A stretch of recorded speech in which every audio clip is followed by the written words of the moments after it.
우리에게 주시는 하나님의 말씀은 요한복음 13장 12절에서 17절까지의 말씀입니다.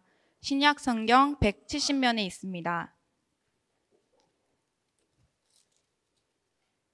다 찾으신 줄 알고 제가 봉독하겠습니다. 그들의 발을 씻으신 후에 옷을 입으시고 다시 앉아 그들에게 이르시되 내가 너희에게 행한 것을 너희가 아느냐? 너희가 나를 선생이라 또는 주라 하니 너희 말이 옳도다. 내가 그러하다. 내가 주와 또는 선생이 되어 너희 발을 씻었으니 너희도 서로 발을 씻어주는 것이 옳으니라. 내가 너희에게 행한 것 같이 너희도 행하게 하려 하여 본을 보였노라. 내가 진실로 진실로 너희에게 이르노니 종이 주인보다 크지 못하고 보냄을 받은 자가 보낸 자보다 크지 못하나니 너희가 이것을 알고 행하면 복이 있으리라. 아멘.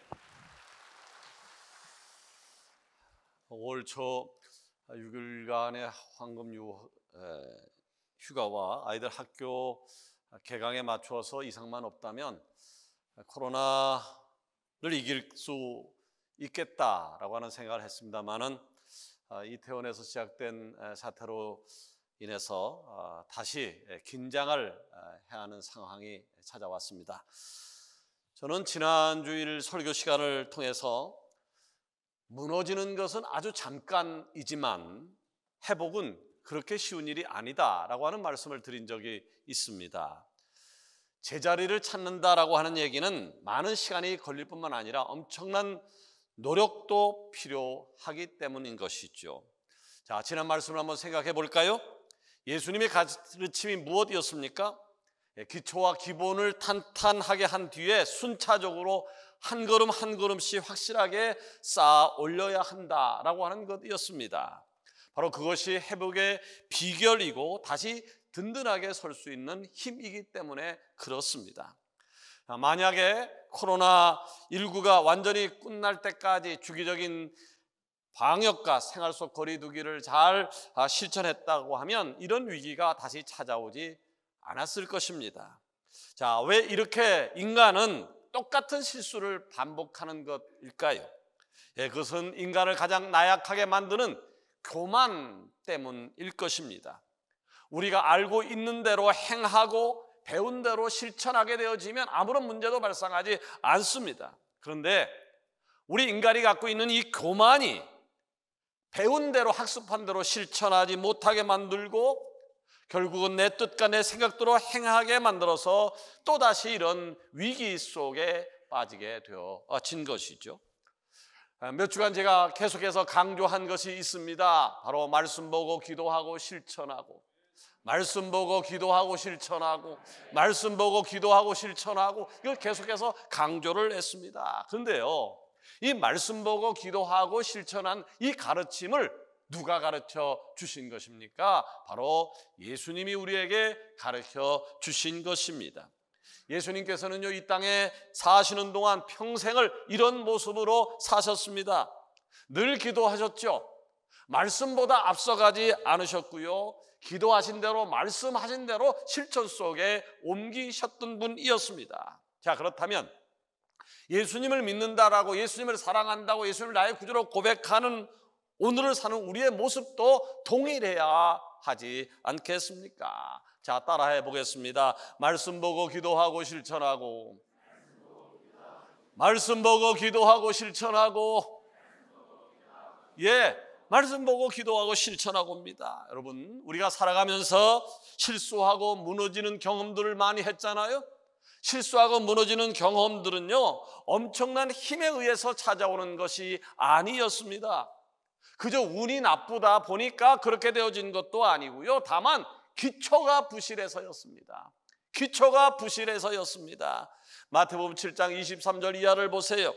그러므로 누구든지 나의 이 말을 듣고 행하는 자는, 누구든지예요. 이 말을 듣고 행하는 자, 듣고 행하는 자, 듣고 행하는 자는 그 집을 반석 위에 지은 지혜로운 사람 같으니 비가 내리고 창수가 나고 바람이 부딪혀 그 집에 무너지지 아니할 것이다 말씀하셨습니다. 곧 기본이 중요하단 말이죠. 기초가 중요하다라고 하는 말이죠. 든든한 기초 위에 집을 지어야 되는데 많은 사람들이 기초를 생각하지 않고 보이는 것에만 신경을 과하게 했습니다. 기본과 기초가 안 되어 있기 때문에 비, 바람이 몰아치게 되어지면 또 폭탄이 하나 떨어지면 무너진다라고 하는 것은 너무나도 자명한데, 오늘 비춰지는 우리의 삶의 모습이 멋지고 화려한들 무슨 소용이 있을까요? 그렇기 때문에 성도인 우리는 반드시 반석을 만들어야 합니다. 반석을 만드는데 우리의 시간과 그리고 정열을 쏟을 필요가 있습니다. 그리고 이제는 교만을 내려놓고 말씀대로 사셨고 날마다 기도한 대로 사셨던 예수님을 본받으며 살아야 될 줄로 믿습니다. 여러분, 오늘 우리는 스승의 주일로 지키고 있습니다. 왜 스승의 주일을 정해서 지키는 것일까요? 기본으로 돌아가기 위함을, 기본으로 돌아가는 것을 상기하기 위함입니다. 여기 계신 분 중에서 처음부터 스승이 된 사람이 있었습니까? 아니에요. 누군가의 가르침이 있었기 때문에 오늘의 내가 있게 되어진 것이죠. 처음 만난 부모님이 우리의 스승이었습니다. 놀이 문화를 배우게 했던 유치원 선생님이 우리의 스승이었습니다. 기본적인 학습을 가르쳐준 초등학교 선생님이 스승이었고요. 삶의 방향을 알려준 중고등학교 선생님이 스승이었고, 전문적인 것은 이런 것이야 라고 하는 걸 가르쳐준 대학 교수님이 우리의 스승이었습니다. 직장에서도 우리의 스승은 존재했습니다. 교회에서도 스승이 있죠. 나를 교회로 인도해 준 스승이 있고요. 새가족 교육을 통해서 예수님을 소개해 준 리더 스승이 있었고요. 목장을 통해서 영적 원리를 가르쳐준 목자 스승이 있었고요. 영의 전반적인 문제를 영감으로 이끌어주는 목회자 스승이 있었습니다. 이렇게 많은 스승을 통해서 오늘의 내가 있게 되어진 것이죠. 자, 그렇기에 교만할 것이 무엇이 있겠습니까? 또 자랑할 것이 무엇이 있겠습니까? 누군가 나를 가르쳐줘서 이 자리에 있게 됐는데 뭐 교만할 것이 있고 무엇이 자랑할 것이 있겠습니까? 우리에게 있다라고 하면 나를 이렇게 이끌어준 스승님이 계셨다고 하는 것에 감사할 뿐인 것이죠. 자, 오늘 스승의 주일을 맞이해서요, 우리의 참 스승이 누구이신지, 그리고 우리는 지금 그분의 가르침대로 잘 살아가고 있는지를 점검해 보는 시간을 가지려고 합니다.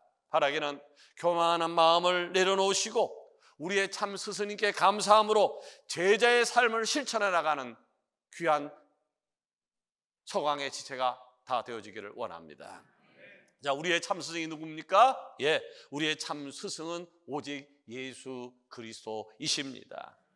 오늘 우리가 살고 있는 세상에는요, 스승들이 참 많이 있습니다.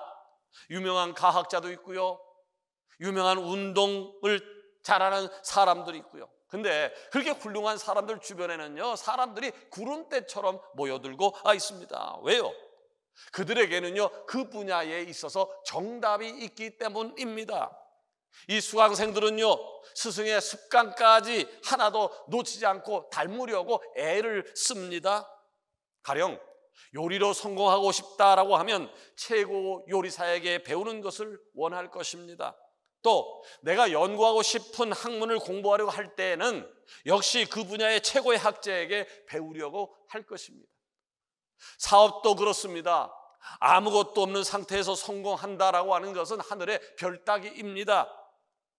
먼저 사업으로 성공한 사람 밑에서 일하면서 노하우를 배워야 될 것이고, 실력을 키워야 비로소 자신의 아이템을 가지고 사업을 시작할 수 있게 되어지는 것이죠. 자, 이렇게 세상의 시간은 계속해서 흘러가고 있지만 지금도 여전히 최고의 요리사가 나오고 있고요, 지금도 최고의 학자가 등장하고요, 최고의 사업가가 있는 이유는 그 앞에 훌륭한 스승들이, 훌륭한 선생들이 있었기 때문에 가능한 것입니다. 이렇게 보통 세상의 스승들은요, 세상에서의 기준으로 성공을 가르칩니다. 이렇게 하면 세상에서 돈을 벌 수 있어, 이렇게 하면 세상에서 유명할 수 있어 가르칩니다. 그리고 조금 더 나아가서는요, 한 번뿐인 인생을 얼마나 가치 있게 살아야 하는 것에 대해서도 조언을 해주기도 합니다. 먼저 알고 있는 선생님 입장에서 잘 알지 못하는 사람에게 이런 것을 가르치는 것은 어쩌면 당연한 것일 수 있습니다. 자, 그런데 문제는요, 그 다음은요. 자, 우리 일생이라고 하는 것이 육체적 생명을 다하면 끝나는 것이 아니잖아요. 우리가 동물도 아니고요, 식물도 아니잖아요. 우리의 육체적 생명이 끝난다고 다 끝나는 것이 아닌데, 육체적 생명 그 다음을 가르치는 자가 없습니다. 육체적 생명 그 다음을 가르치는 사람이 없습니다. 왜 그럴까요? 예, 세상의 스승들은요, 죽음을 경험해 보지 않았기 때문입니다. 혹여 죽음 이후에 이렇게 되어질 것이다 라고 말하고 가르친다 할지라도 경험해 보지 못했고 아무것도 이루지 못한 스승들이 어떻게 그 분야에 있어서 최고의 권위자라고 이야기할 수 있겠습니까? 자, 그러다 보니까 주변에서 이당이 생기는 것이고요, 생명이 없는 종교들이 우후죽순처럼 나타나는 것이죠. 여러분, 이 세상에서 가장 가치 있는 게 뭘까요? 세상에서 가장 가치 있는 것이 무엇일까요? 예, 이 세상에서 가장 가치 있는 것은요, 영생입니다. 영원히 사는 문제입니다. 그런데 이 영생의 문제, 영원히 사는 문제를 가르칠 수 있는 분은요, 이 땅에 하나님의 아들로 오셔서 내 죄를 대신해 십자가에 못 박혀 죽으셨다가 3일 만에 살아나시고 40일 동안 이 땅에 계시다가 하늘로 승천하셔서 지금도 우리를 중보하고 계시는 예수 그리스도만이 정답임을 기억하시기를 바랍니다. 자, 예수님께서는요, 공생의 기간 동안 자신이 갖고 있는 모든 지식을 제자들에게 아낌없이 주려고 했습니다. 예수님의 제자들이 아직 발로 가보지도 못했고 눈으로 보지도 못한 하나님의 나라를 어떻게 그렇게 열심히 전했을까요? 어떻게 그렇게 열심히 전했을까요? 바로 예수님의 영향이 있죠. 스승이신 예수님의 영향이 있죠. 예수님께서 하나님의 나라는 이런 것이야, 하나님 나라는 이런 것이야 라고 하는 것을 아낌없이 가르쳐 주셨고, 나와 함께 십자가에 죽어야 다시 사는 것이 천국으로 가는 유일한 길이다라고 하는 사실을 제자들에게 직접 보여주셨기 때문입니다. 자, 이뿐만이 아닙니다. 제자들에게요, 예수님은 성품까지도 담게 하셨습니다. 물론 제자들은 저마다의 성격이 각각이었습니다.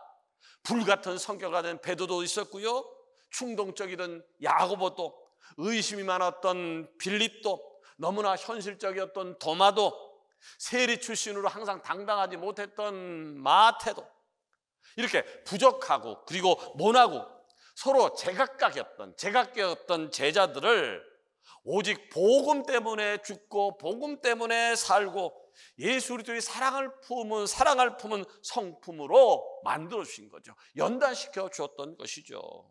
바라기는 이 세상의 참 스승은 오직 예수 그리스도 한 분이심을 믿고 그분의 가르침과 그분의 말씀대로 살아가는 은혜가 오늘 삼보예배에 참석한 여러분 모두에게 있어지기를 원합니다. 자, 그렇다면 예수님은 그분의 제자들을 어떻게 가르쳤을까요? 어떻게 가르쳤을까요? 예, 예수 그리스도는 자신의 삶을 통해서 제자들을 가르쳤어요.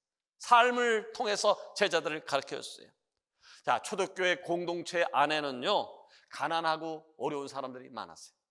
우리 서강 공동체 안에서도 지금도 힘들고 어렵게 사는 사람들이 많이 있듯이 2000년 전 초대교회도 그랬다고요. 가난하고 힘들고 외롭고 매일 우는 사람들이 가득했다라고요. 자, 그런데 저들이 필요가 있을 거 아니에요. 배고픈 사람에게 떡이 있어야 되고요, 돈이 없는 사람은 돈이 있어야 되고요, 아픈 사람들은 의사가 있어야 되고요. 저들의 필요가 있었을 것인데 저들의 필요는 채워지지 않고 계속해서 예수님이 가르치기만 했다라고 하면 저들이 복음을 얼마나 많이 받아들였을까요? 자, 가령 헐벗고 먹을 것이 없는 사람에게 채소에 아무리 엄들어도 아무리 어려워도 하루에 3끼 밥은 먹어야 돼. 그리고 옷을 든든하게 입어서 체온을 잘 유지하는 것이 필요해 라고 하는 말을 했다고 생각해 보십시오. 자, 근데 그 사람은 진정 하루에 한 끼 먹는 것이 목표예요. 아니 하루 밥 먹는 게 목표가 아니라 어쩌면 라면 한 끼 먹는 것이 목표인 사람에게 계속해서 하루 3끼는 꼭 먹어야 돼, 따뜻하게 옷을 입어 체온 유지를 해야 되라고 하는 것이 얼마나 먹히겠느냐라고 하는 이야기입니다. 식사할 돈이 부족한 사람에게 음식점 가는 길을 소개해 주는 것이 무슨 소용이 있을까요? 그 사람에게 10,000원을 주고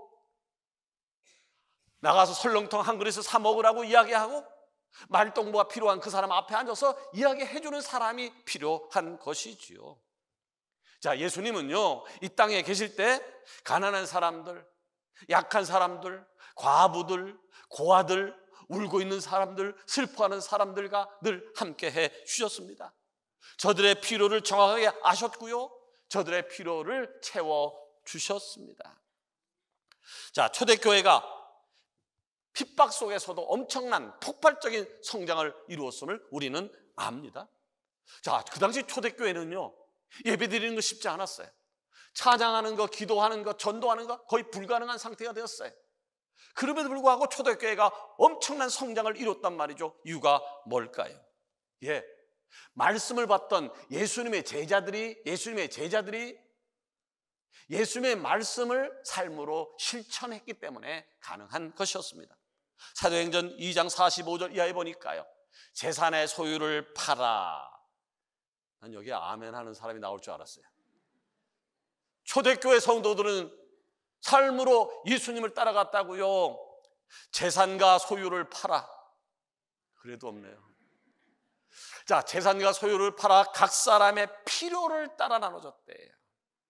내가 갖고 있는 부동산을 팔아서 은혜 있는 통장을 찾아서 지금 코로나 때문에 어려워하는 이웃들에게 내놓았다는 거예요. 필요를 따라 나눠주고, 날마다 마음을 같이하여 성전에 모이기를 힘쓰고, 집에서 떡을 떼며 기쁨과 순전한 마음으로 음식을 먹고 하나님을 찬미하며 또 백성에게 칭송을 받으니 주께서 구원받는 사람을 날마다 더하게 하셨다라고 했습니다. 자, 우리가 바라보는 예수님은요, 복잡하고 그리고 난해한 신앙 용어를 동원해서 저들을 가르치지 않았습니다. 예수님의 단어 선택은요, 누구나 알 수 있는 아주 쉬운 단어를 선택했어요. 그래서 비유를 많이 사용하시도 했고요. 본문에서 예수님 모습도 한결 같았습니다. 하루 종일 예수님을 따라다니라고 지치고 힘들고 더러웠던 제자들에게 다가와서 제자들의 발을 씻기기 시작했습니다. 제자들은요, 주님의 이 행동에 깜짝 놀랐습니다. 발을 씻어준다라고 하는 것은 주인이 할 일이 아니라, 선생님이 할 일이 아니라 종이 할 일이죠. 종이 상전에게 해야 될 일이죠. 그래서 제자들의 반응이 뭐였습니까? 주님, 왜 종의 일을 선생님이 하십니까? 어떻게 선생님이 발을 씻기는데 내가 가만히 있을 수 있습니까? 자, 제자들의 의문과 질문 속에서 예수님은 묵묵히 저들의 발을 씻기십니다. 본문 8절 말씀에 이런 말씀을 하시죠.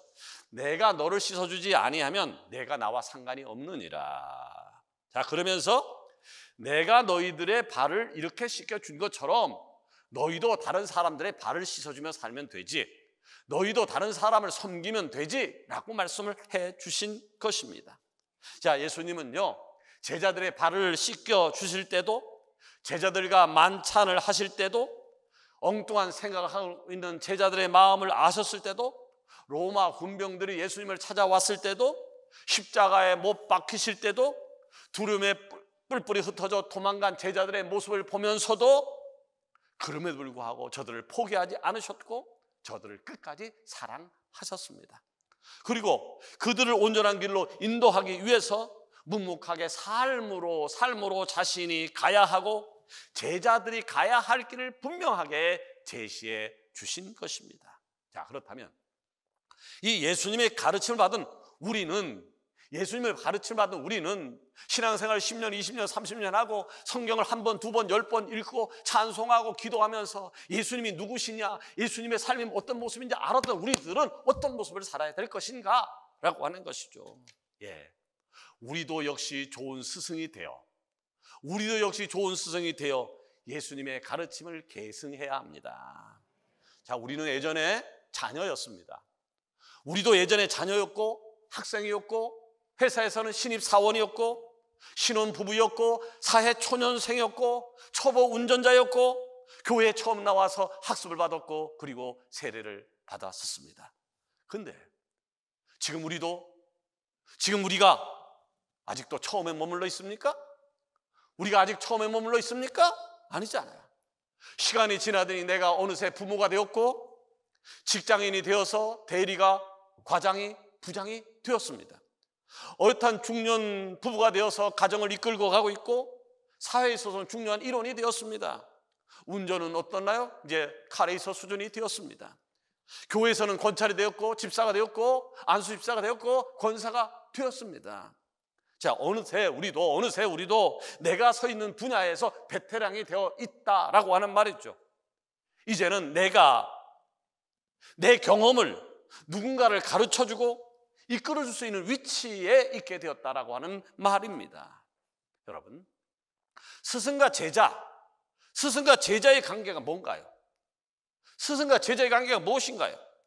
스승에게서 배워가면서 그 가르침을 습득하고 배워가다 보면 어느새 우리가 그 스승의 자리에 오르게 됩니다. 그 스승의 자리에 올라서 다른 사람을 가르칠 수 있고 다른 사람을 도와줄 수 있게 되어지는 거죠. 자, 물어보겠습니다. 인간사 최고의 축복이 뭘까요? 인간사 최고의 축복이 뭘까요? 정답은 예수 그리스도를 나의 구주로 영접한 거예요. 인간사 최고의 축복은요, 내가 예수 그리스도를 믿는다라고 하는 고백이에요. 그렇다라고 하면 오늘 여기에 예배드린 여러분들은 인생사 최고의 축복을 받은 사람으로 오늘을 살아가는 줄 믿습니다. 여러분은 축복의 사람입니다. 자, 그렇다면 나를 이렇게 최고의 축복의 사람으로 만드신 분이 예수님이잖아요. 근데 그 예수님은 어떻게 알게 됐나요? 나를 이렇게 최고의 축복의 사람으로 만드신 분이 예수님인데 그 예수님을 어떻게 알게 되었냐고요? 스승 때문이었잖아요. 선생님 때문이었잖아요. 예수님이 누구인지를 소개한다고 교회로 데려왔던 전도자였잖아요. 우리의 목자였잖아요. 우리 앞에 선생님이었잖아요. 자, 그렇다면 이제 나도 그 선생님처럼 그런 삶을 살아야 되지 않겠나요? 나도 전도자가 되어야 되고 나도 목자가 되어야 되고 나도 리더가 되어야 되지 않겠는가라고 하는 얘기죠. 본문 15절에 보니까 이런 말씀이 있어요. 내가 너희에게 행한 것 같이. 굉장히 중요한 말씀 나옵니다. 내가 너희에게 행한 것 같이, 예수님이 하신 말씀에 내가 너희에게 행한 것 같이 너희도 행하게 하려 하여 본을 보였다. 자, 예수님이 3년 동안 제자들과 함께하며 가장 중시했던 것은요, 내게 배운 것을 너희도 그대로 행함으로 사람들에게 선한 영향력을 행사해야 된다라고 하는 것이었습니다. 그 예수님께서 이 땅의 모든 사역을 마치고 많은 사람들이 보는 가운데 구름을 타고 하늘로 승천하시면서 주신 말씀이 마태복음 28장 19절 이하예요. 그러므로 너희는 가래요. 그러므로 너희는 가서 모든 족속으로 제자를 삼아 아버지와 아들과 성령의 이름으로 세례를 주고 내가 너희에게 분부한 모든 것 가르쳐 지키게 하라라고 하는 것이에요. 자, 이 뜻이 뭔가요? 이제는 내가 해야 될 일이 있다는 거예요. 이제는 우리가 해야 될 일이 있다라고 하는 얘기예요. 이제는 우리 차례가 되었다라고 하는 얘기예요. 예수님께서 제자들을 양육하고 보내셨던 것처럼 우리도 양육하고 보내야 될 사명이 있다라고 하는 얘기예요. 어떤 사람은 그런 얘기를 해요. 나는 평생 목원으로 있을 거야. 나는 평생 목원으로 있을 거야. 굉장한 고백 같습니까? 엄청난 것 같습니까? 자, 내가 평생 목원으로 있다라고 하면 편하게 신앙생활을 할 수 있을지는 모르겠습니다만은 하나님 나라에 가서 상이 없어요. 예수님 믿어 구원은 받아요. 구원은 믿음을 받으니까. 그러나 상은 없어요. 왜냐하면 주께서 뭐라고 말씀하세요? 너희는 가래. 그 내가 너희에게 가르친 것을 또 가르치래. 지도자가 되래. 리더자가 되라는 거예요. 그런데 나는 평생 목원으로서, 기관원으로서, 부원으로서, 평신도로서 살겠다라고 하는 것 말하지 마십시오. 그건 자랑이 아닙니다. 큰 실수하는 거예요. 다시 말씀드립니다. 이 땅에 사는 동안 편하게 신앙생활 할 수 있을지는 모르지만 하나님 앞에서 상은 없습니다. 왜냐하면 성경은 심은 대로 거둔다고 그랬어요. 하나님의 말씀에 순종하는 자를 하나님께서 복 주신다고 약속을 하고 있습니다. 자, 예수님의 공생의 3년 동안 사역은 뭔지 아시죠? 병 고치는 것, 전도하는 것. 병 고치고 전도하고 설교하고 가르치고 이런 것이었어요. 근데요, 예수님의 사역이 이렇게 병 고치고 전도하고 가르치고 이런 것이었지만 그 모든 것의 중심 결론이 뭔지 아십니까? 그 결론은 바로 제자 훈련이었습니다. 12 제자를 훈련시키는 것이었습니다. 그러니까 병 고치고 전도하고 가르치는 이 모든 것은 제자로 삼기 위한 하나의 과정, 도구일 뿐이었습니다. 도구일 뿐이었습니다. 궁극적인 예수님의 목표는 바로 예수님을 닮은 제자가 되기를 원했다는 거죠. 예수님이 하늘로 승천하시더라도 그 사역을 예수님의 제자들이 계승해야 된다라고 하는 거예요. 그래서 예수님의 주된 사역은 12 제자 훈련이었지 전도하고 설교하고 병 고치는 거 아니, 그건 부수적인 일환이었습니다. 자, 이에 예수님께 이렇게 열심히 훈련받았던 제자들이 어떻게 했나요? 예수님이 하늘로 승천하시자 또 다른 제자들을 낳기 시작했어요. 그 또 다른 제자가 또 다른 제자를 낳게 만들었습니다. 자, 그렇게 제자 훈련이 또 제자 훈련되고 제자 훈련되고 제자 훈련돼서 그 위에 놀라운 일이 생겨났습니다. 2000년이 지났어요. 2000년이 지난 오늘 예수님의 제자들이 활동했던 그 이스라엘과 대한민국 은평구 가련당하는 굉장히 멀리 떨어진 거리임에도 불구하고 오늘 여기에 제자인 여러분이 있는 겁니다. 어떻게 해요? 예, 그 제자가 또 다른 제자를 낳고 또 다른 제자가 또 다른 제자를 낳기 때문에 오늘 여러분이 제자로서 이렇게 있는 것입니다. 이제 주님은요, 제자된 여러분을 통해서 새로운 비상 원합니다. 하늘을 날 것을 주문하고 있습니다. 여러분, 어떤 비상을 이야기하는가요? 어떤 새로운 비상이 있어야 될까요? 예, 그 비상은요, 우리 교회가 일찍부터 정하고 기도하고 있는 핵심 목표 3가지입니다. 첫 번째는 한 명의 12명의 리더를 만드는 거예요. 두 번째는 한 가정이 한 교회를 개척하는 거예요. 한 가정이 한 선교사를 파송하는 거예요. 12명 전도하는 게 아니에요. 전도하는 게 아니라 12명의 리더를 만드는 거예요. 12명의 목자를 만드는 거예요. 12명의 선생님을 만드는 거예요. 두 번째는 어렵지만 한 가정이 한 교회를 개척하는 거예요. 한 가정이 한 선교사를 파송하는 거예요. 우리가 한 달에 한 번 예배 시간마다 이 3가지 핵심 목표를 제창하고 있어요. 제창 수백 번, 수천 번, 수만 번 해도 실제로 내 삶 속에 적용되지 않는다라고 하면 그것은 메아리예요. 의미가 없는 것일 수 있어요. 중요한 것은 내 외침이 실천 속으로 옮겨져야 되어지는 것이죠. 바로 이것을 실천할 때에 성령께서 도와주시는 것이고 우리에게 맡겨진 사명을 비로소 잘 감당할 수 있게 되어지는 것이죠. 여러분, 예수님께서 우리를 먼저 부르신 것에 대해서 감사하는 은혜가 있기를 원합니다. 많은 사람들 가운데 대한민국에서 우리를 부르셨단 말이죠. 지명하여 부른 거예요. 여러분 한 사람 한 사람을 지명해서 하나님이 이렇게 모아서 공동체 서강교회를 만들어 주신 것 같은데 하나님께서 우리를 불러주시고 우리 서강교회를 만드신 이유가 뭘까요?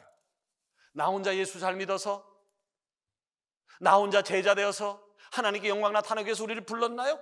교회를 세웠나요? 아닙니다. 우리들의 살아가는 삶의 모습 속에서 예수님을 재현하기를 원합니다.